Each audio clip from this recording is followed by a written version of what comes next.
আসসালামু আলাইকুম গাইস। বৃষ্টি হচ্ছে।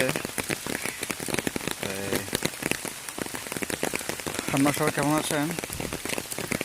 বৃষ্টি হলে কিছু করার নাই, বাসটি দেওয়ার উদ্দেশ্যে বের হয়ে গেলাম। এটা হচ্ছে আমাদের এই বটতলা বাজার।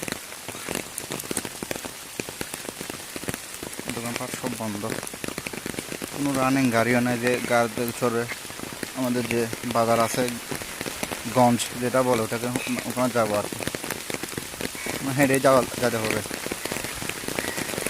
তো সবার কি অবস্থা? ভালো আছে সবাই? ও, বৃষ্টি আবার বাড়তেছে।